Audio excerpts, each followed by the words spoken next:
There's a particular kind of humiliation that comes from having your ideas publicly ridiculed by someone who's supposed to mentor you. It's not just the dismissal of your work, it's the erosion of your confidence, the questioning of your own judgment, the wondering if maybe you really are as incompetent as they make you feel. I experienced that humiliation for 8 months straight, as my supervisor mocked every suggestion I made, dismissed every insight I offered, and treated my contributions like they were barely worth the breath it took to reject them. Then one day his biggest client called our firm with a specific request. They wanted me and only me as their new lead consultant. That phone call changed everything. My name is David Park and I'm 29 years old. I work as a management consultant at Sterling Advisory Group, a boutique consulting firm that specializes in operational efficiency and organizational transformation. We work with mid-sized companies, typically helping them streamline processes, reduce costs, and improve performance. It's challenging work that requires a combination of analytical skills, business acumen, and the ability to understand complex organizational dynamics. I joined Sterling 3 years ago, right out of business school.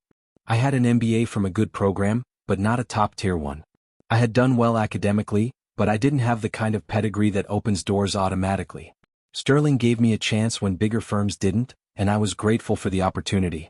I was eager to prove myself, to show that I could deliver results and build a successful consulting career. For the first year things went well. I worked on several projects under different senior consultants, and I received positive feedback. I was analytical, thorough, and willing to put in the long hours that consulting demanded. I got along well with clients. I contributed meaningfully to project deliverables. I was on track for promotion to senior consultant. Then I was assigned to work under Derek Richardson and everything changed. Derek was a partner at Sterling, one of the founding members of the firm. He was in his late 40s, charismatic, well-connected, and responsible for some of the firm's biggest client relationships. He had a reputation for being brilliant but difficult, the kind of person who inspired both admiration and fear. Working under Derek was seen as a make-or-break opportunity. If he liked you, your career could accelerate rapidly. If he didn't, you would probably leave the firm within 6 months. I was assigned to Derek's team for a major engagement with a manufacturing company called Zenith Industries. Zenith was a family-owned business that made specialized industrial equipment.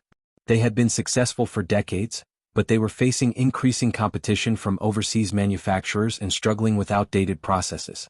They hired Sterling to help them modernize their operations and improve efficiency. Derek was the partner in charge of the engagement. He had sold the work based on his relationship with Zenith's CEO, Robert Chin, whom he had known for years. The project was potentially worth over $1 million if it went well and led to follow-on work. Derek made it clear that this was a high-stakes engagement that would define Sterling's relationship with Zenith for years to come. My role was to support Derek and the senior consultant on the project, a woman named Michelle Torres. I would be doing data analysis, stakeholder interviews, process mapping, and contributing to the recommendations. It was exactly the kind of work I was good at, and I was excited about the opportunity. The problem started almost immediately. Derek had a very specific vision for how the engagement should unfold. He believed that Zenith's problems were primarily about organizational structure and leadership alignment.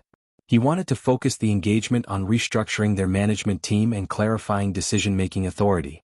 But as I started conducting interviews and analyzing data, I saw a different picture emerging. Yes, there were organizational issues, but the fundamental problems were in Zenith's operational processes. Their production planning was inefficient, their inventory management was outdated, their quality control processes were inconsistent. These operational problems were creating bottlenecks and waste that no amount of organizational restructuring would fix. I documented my findings and prepared to share them in our weekly team meeting. I thought Derek would appreciate the insights, that identifying the root causes would help us deliver better results for the client. I was wrong. When I presented my analysis in the team meeting, Derek listened with an expression of growing irritation. When I finished, there was a long silence. Then he spoke. "David, this analysis is completely off base," he said, his tone making it clear this wasn't going to be a constructive discussion. "You're focusing on tactical details instead of strategic issues. Zenith doesn't need help with production planning. They need help with leadership and organizational design. But the data shows that the operational inefficiencies are costing them millions annually," I responded, trying to keep my voice steady. "The organizational issues are symptoms of these underlying process problems." Derek's expression hardened. "The data shows what you've chosen to look for. You've fallen into the classic trap of junior consultants. getting lost in operational weeds instead of seeing the strategic picture. This is why you need experienced partners to guide you. Michelle, the senior consultant, spoke up cautiously. Derek, I think David's findings are worth considering. The operational issues he's identified do seem significant. Michelle, don't enable this kind of unfocused analysis, Derek said sharply. We sold this engagement on strategic transformation, not operational tweaking.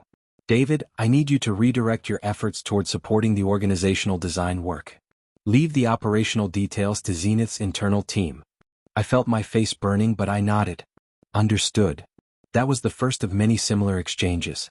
Over the following weeks, every time I brought up operational issues, Derek dismissed them. When I suggested that we should spend more time on the factory floor understanding actual workflows, he called it a waste of time.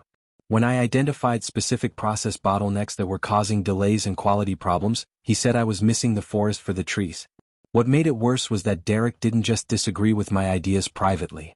He mocked them in front of the team, in front of junior staff, sometimes even in front of client personnel. He would roll his eyes when I spoke in meetings. He would make sarcastic comments about my suggestions. He would frame my contributions as examples of what not to do. David thinks we should focus on production scheduling, he would say with exaggerated patience. Which would be great advice if Zenith had hired us to be factory managers instead of strategic consultants. The constant ridicule was devastating. I started to dread meetings.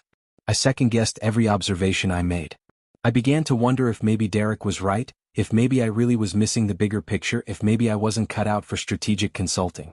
Michelle was sympathetic but couldn't do much to help. She was caught between supporting me and not antagonizing Derek, who controlled her career prospects as much as mine. She would occasionally validate my insights privately, but she never challenged Derek directly. He's always been like this, she told me after one particularly brutal meeting. If you don't see things his way, he makes you feel incompetent. Just try to focus on delivering what he asks for and don't push back so much. But I couldn't completely abandon my concerns about Zenith's operational problems. Even as I worked on the organizational design recommendations that Derek wanted, I continued to document the operational issues I was seeing. I did it on my own time in my own files without mentioning it to Derek. I told myself I was just being thorough, maintaining a complete picture of the situation even if we weren't addressing all aspects of it. 3 months into the engagement, Derek presented his recommendations to Zenith's leadership team.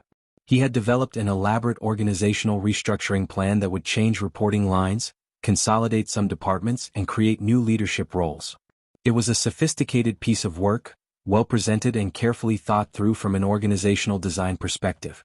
The presentation went well. Robert Chin, Zenith CEO, seemed impressed. He asked thoughtful questions about implementation. He thanked Derek for the comprehensive analysis. But then, as the meeting was wrapping up, Robert said something that caught everyone off guard. This is excellent work, Derek. We'll definitely consider these organizational changes carefully. But I have to say, the issues that keep me up at night are more operational. We're losing money every day due to production inefficiencies and quality problems. I'm hoping the next phase of your work will address those concerns more directly. Derek assured him that operational efficiency would be part of the implementation phase. But I could see the tension in his expression. The client wasn't responding the way he had expected. Robert was politely accepting the organizational recommendations, but what he really wanted help with was exactly what Derek had dismissed as tactical details. After the presentation, as we were packing up in the conference room, Robert approached me directly. David, right? He said. You've been spending time on the factory floor talking to our production supervisors. Yes, sir, I said, glancing nervously at Derek, who was watching this interaction with narrowed eyes. They've mentioned you ask good questions, that you seem to really understand what's happening in the operation. That's refreshing. A lot of consultants never get their hands dirty. Thank you, sir. I think understanding the actual work is important. Robert nodded thoughtfully but didn't say anything more. The moment passed and we left the client's site. In the car on the way back to our office, Derek was silent for a long time. Then he spoke. David, I need you to be more careful about how you interact with client personnel. You're there to support the engagement strategy, not to build your own relationships with the client. I was just conducting the interviews you asked me to do, I said, confused. You're doing more than that, and it's creating confusion about who's leading this engagement. Robert's comment about operational issues was clearly influenced by conversations you've had. That undermines the strategic direction we've established. I wanted to argue that maybe Robert's concerns were legitimate, that maybe we should be listening to what the client actually wanted help with. But I had learned by now that arguing with Derek was pointless. So I just said, I understand. I'll be more mindful. The engagement continued for another 2 months. Derek's organizational recommendations were approved, and we moved into implementation support. But the operational problems at Zenith continued to worsen. Production delays increased. Quality issues led to customer complaints. Costs kept rising. The organizational changes weren't addressing the fundamental problems. During this period, I continued to document the operational issues I observed.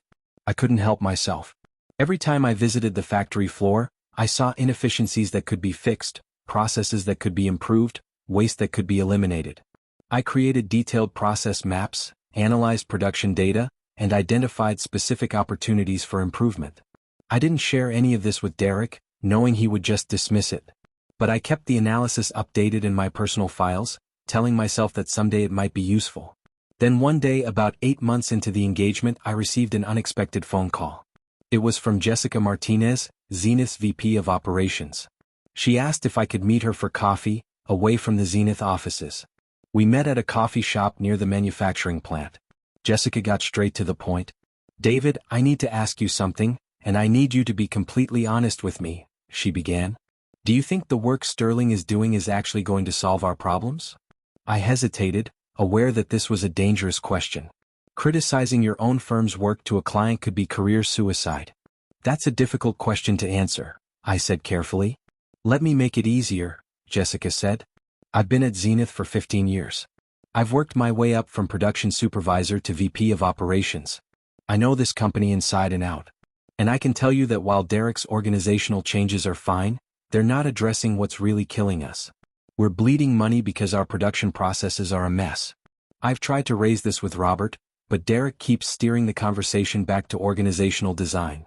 She paused, then continued. "But I've noticed that you get it. When you're on the factory floor, you ask the right questions. You see what's actually happening. My team respects you because you take the time to understand their work." I didn't know what to say.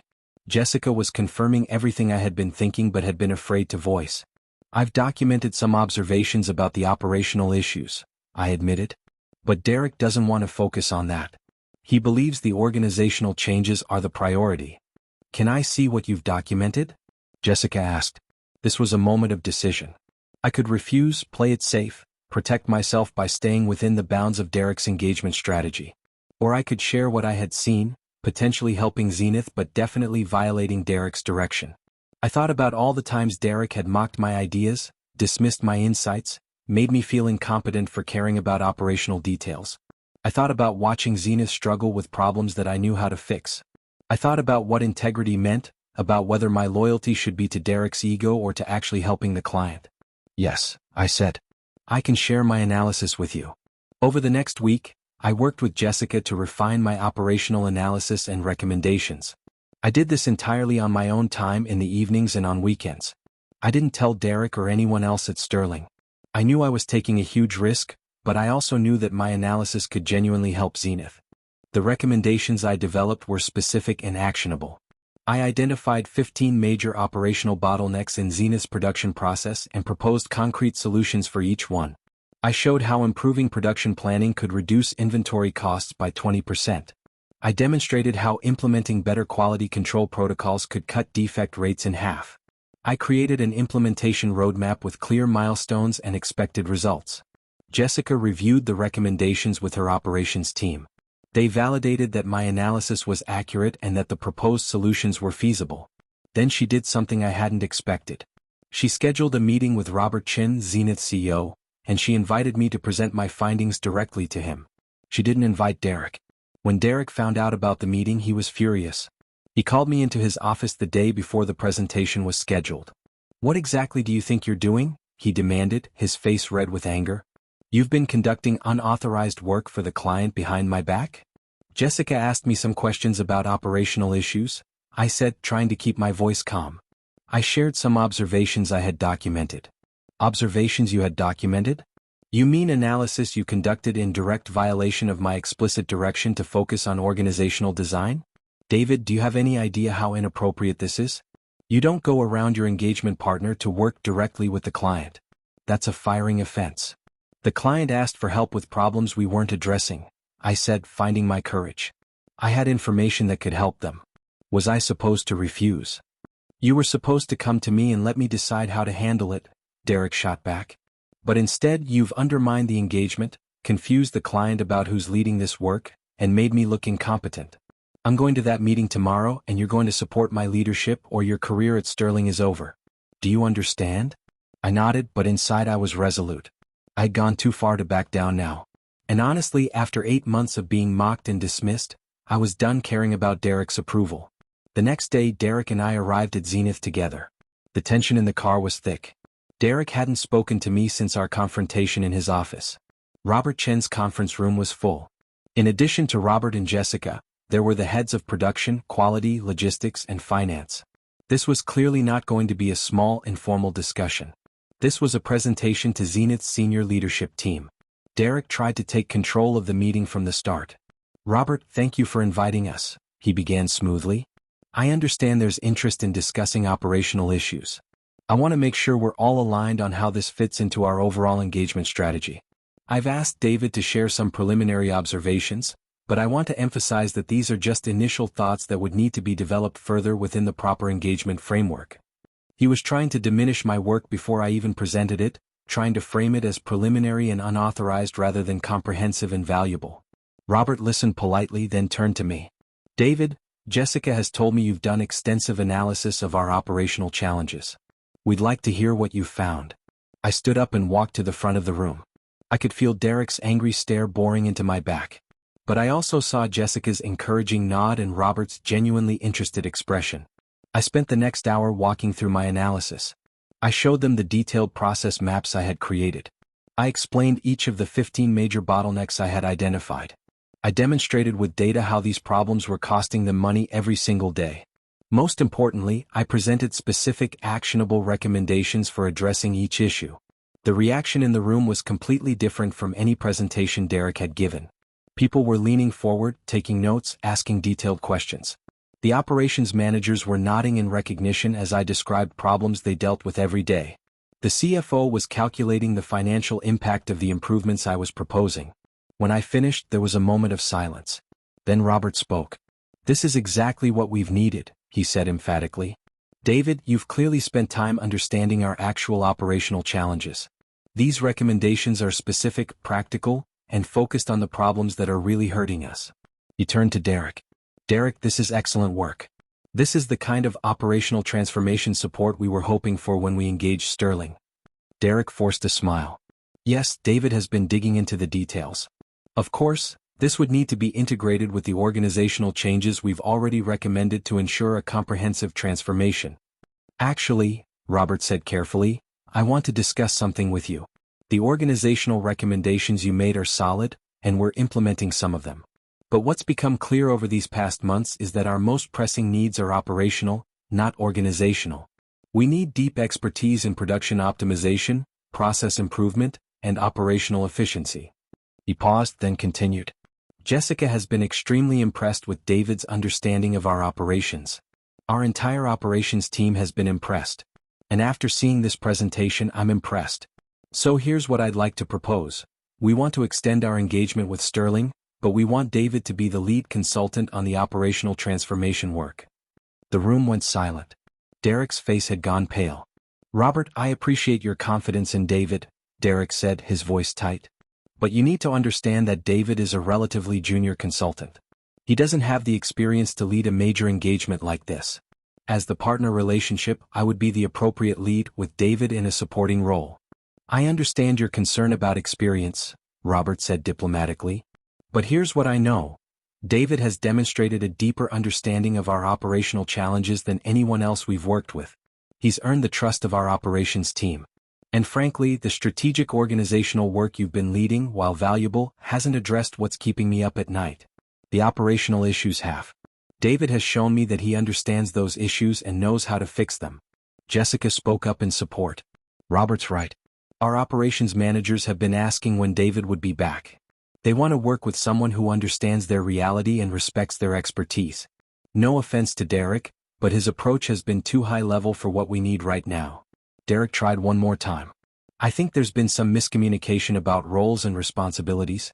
David has been doing good analytical work, but leading a major engagement requires relationship management, strategic thinking, and experience dealing with complex organizational dynamics. Those aren't skills a junior consultant has developed yet. Perhaps not, Robert said firmly. But they're skills he can develop, and frankly, I'd rather have someone with deep operational expertise learning client management than someone with great client skills who doesn't understand operations. This is our decision as the client, Derek. We want David to lead the operational transformation work. If Sterling can't accommodate that, we'll need to reconsider our engagement. It was an ultimatum, delivered politely but unmistakably. Derek had no choice. Of course, Derek said through clenched teeth. If that's what you want, we'll make it work. I'll discuss the transition plan with our managing partner and we'll get back to you with a proposal. The meeting ended shortly after. As Derek and I walked to the car, he didn't say a word. The drive back to the office was conducted in complete silence. I knew a reckoning was coming, but for the moment, I allowed myself to feel the satisfaction of having my work validated after months of being dismissed and mocked. Back at the Sterling office, Derek immediately went into a closed-door meeting with Jonathan Sterling, the firm's managing partner and founder. I sat at my desk, trying to focus on other work but mostly just waiting for whatever was going to happen next. An hour later, I was summoned to Jonathan's office. Derek was there, looking like he had swallowed something bitter. Jonathan gestured for me to sit down. David, I've just heard about an interesting situation with Zenith Industries, Jonathan began. His tone was neutral, revealing nothing about how he felt about the situation. Yes, sir, I said simply. Derek tells me you've been conducting unauthorized work for the client, work that wasn't part of the approved engagement scope. He also tells me you presented this work to the client without his knowledge or approval. Those are serious concerns. I took a breath. This was my chance to defend myself and I needed to be careful about how I did it.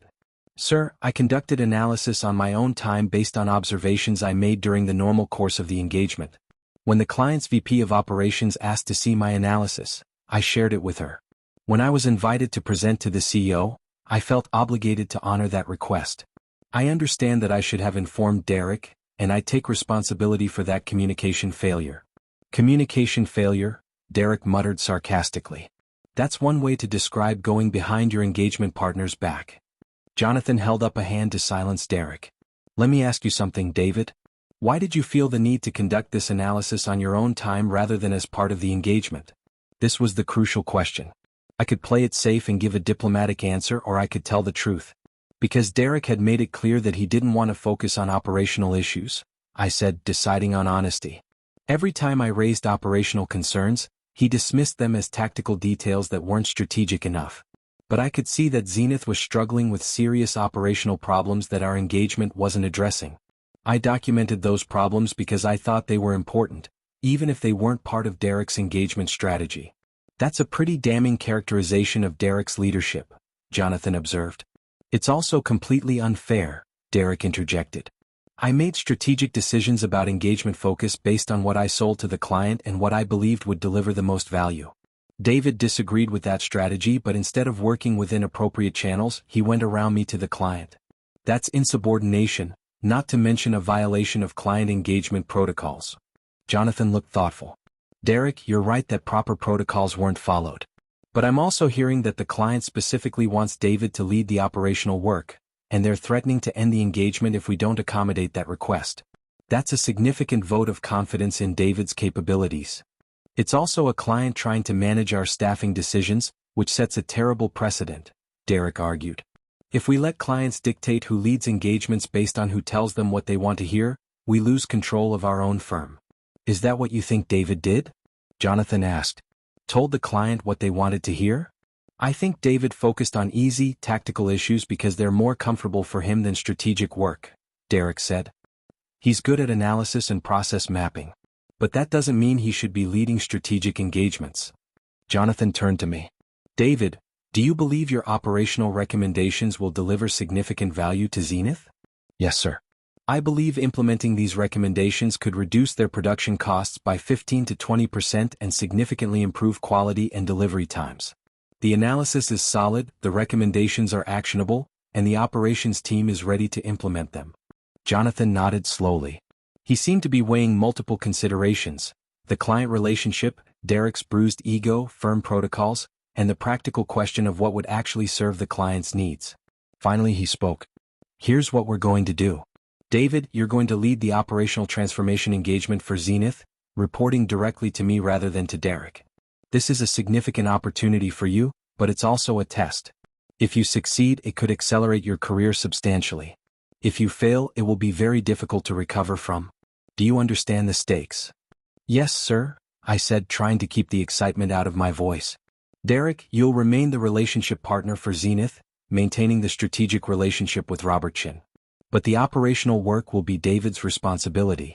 I expect both of you to find a way to work professionally together despite this awkward situation.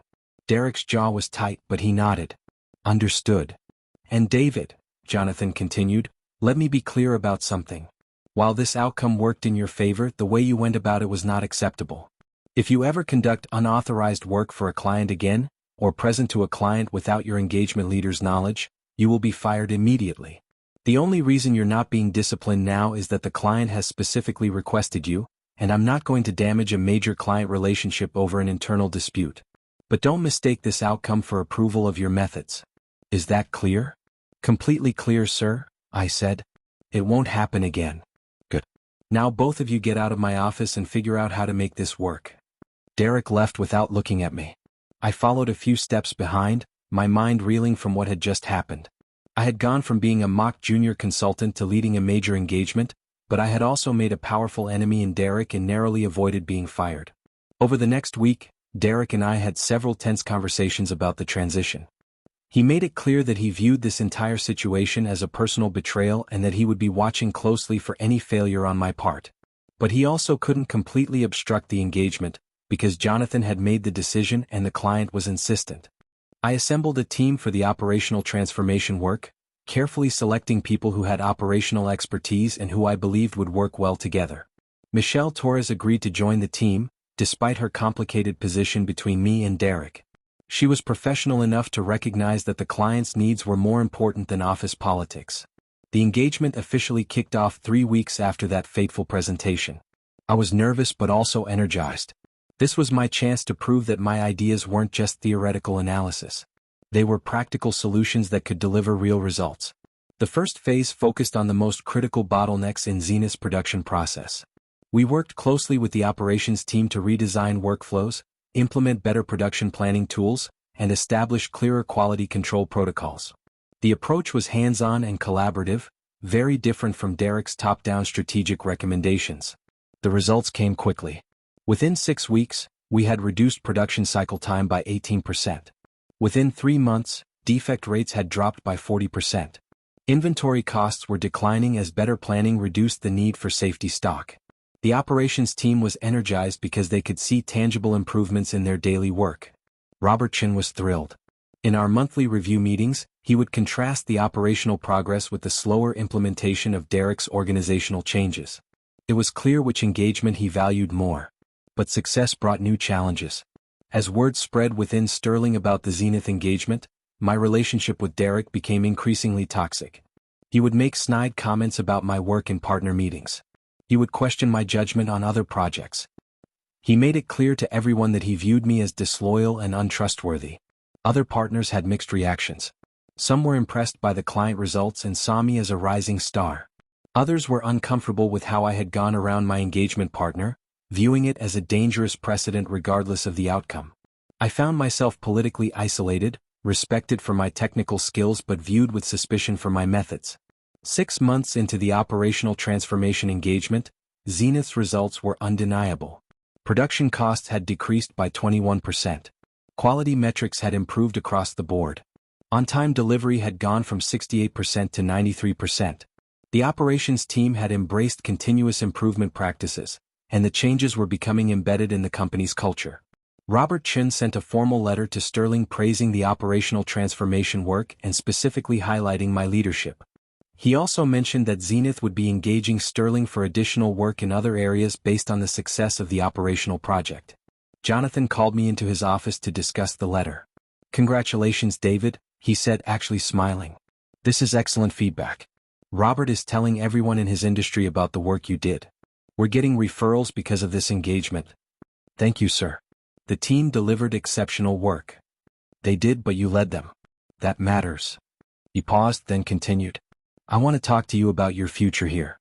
Given the success of the Zenith engagement, we're going to promote you to senior consultant, effective immediately. That's ahead of the normal timeline, but you've earned it. I felt a surge of gratification. Senior consultant was the level I had been working toward, and I had achieved it earlier than expected.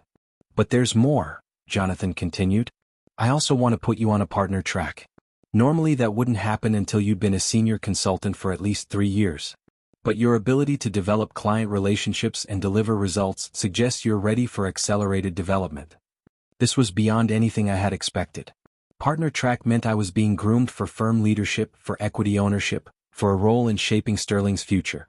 I don't know what to say, I managed. I'm honored. You should be aware that not everyone in the partnership supports this decision, Jonathan said bluntly. Derek has been vocal in his opposition. He believes you succeeded through insubordination and that promoting you sends the wrong message about following proper protocols. Other partners have concerns about your judgment and whether you can be trusted to put firm interests ahead of personal advancement. How do I address those concerns? I asked. By continuing to deliver results while also demonstrating that you understand appropriate boundaries, Jonathan said. You need to rebuild trust with the partnership. That means being transparent, collaborative, and respectful of engagement leadership even when you disagree. Can you do that? Yes, sir. I understand that I made mistakes in how I handled the Zenith situation. I'm committed to doing better. Good. Because your talent is obvious, David. But talent without judgment and maturity is dangerous. You're getting this opportunity because you delivered exceptional results for a client. Don't waste it by creating more political problems internally. I left Jonathan's office feeling both elated and sobered. I had achieved more in 1 year than I had thought possible. But I had also made enemies and created doubts about my character. The path forward would require not just technical excellence but also political sophistication and relationship repair. Over the next year, I worked on multiple engagements, always delivering strong results but also being careful about how I operated. I made sure to keep engagement leaders informed. I collaborated more openly with colleagues. I sought advice from senior consultants before making controversial recommendations. Slowly I began to rebuild trust within the firm. Derek remained hostile, but his influence over my career diminished as I developed my own client relationships and support among other partners. We maintained a cold professional distance, interacting only when necessary and always with barely concealed tension. Zenith Industries became one of Sterling's most important clients, expanding their engagement to include supply chain optimization, strategic planning, and eventually international expansion support. I remained their primary consultant across all these engagements, building a deep relationship with Robert Chin and his leadership team. 2 years after the initial operational transformation, Robert invited me to lunch at an expensive restaurant downtown. It was just the two of us, which was unusual. Normally our meetings included other people from both organizations. David, I wanted to talk to you about something, Robert began once we had ordered. As you know, Zenith has been growing significantly. We've expanded into new markets, acquired 2 smaller companies, and more than doubled our revenue since we started working with Sterling. It's been remarkable to watch, I said sincerely. A big part of that growth has been enabled by the operational improvements you led, Robert continued. You helped us build a foundation of efficiency and quality that allowed us to scale. I wanted you to know how much I appreciate that. Thank you. It's been one of the most rewarding projects of my career. I also wanted to ask you something, Robert said, his expression becoming more serious. How do you feel about your career at Sterling? Are you happy there? It was a loaded question and I wasn't sure where he was going with it. Sterling has given me great opportunities, I said carefully. I've learned a lot and worked on interesting projects. That's a diplomatic answer, Robert observed with a slight smile. Let me be more direct. I know things have been politically complicated for you there. I know Derek has made your life difficult.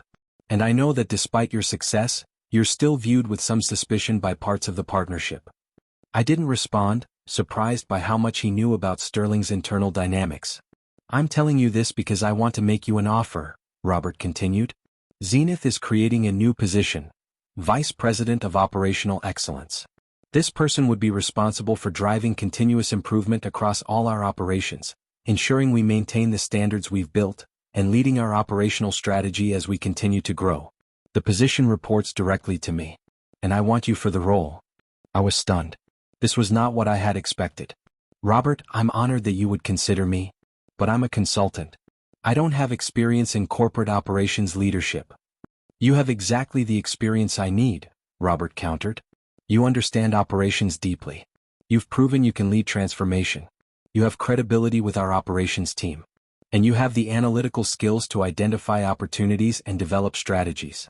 Yes, you need to learn some things about corporate politics and long-term organizational development. But I can teach you those things. What I can't teach is the operational insight and leadership ability you've already demonstrated. He mentioned a salary that was significantly higher than what I was making at Sterling, plus equity in Zenith. It was a compelling offer financially, but more than that, it was an offer to lead meaningful work without the political complications that had plagued my Sterling career. Can I have some time to think about it? I asked. Of course. Take a week. But David, I want you to understand something. This isn't just a job offer. This is recognition of your value. At Sterling, you've had to fight for respect despite delivering exceptional results. At Zenith, you would be valued from day one because we've already seen what you can do. You wouldn't have to prove yourself. You just have to build on the foundation we've created together. That conversation stayed with me over the following days. I thought about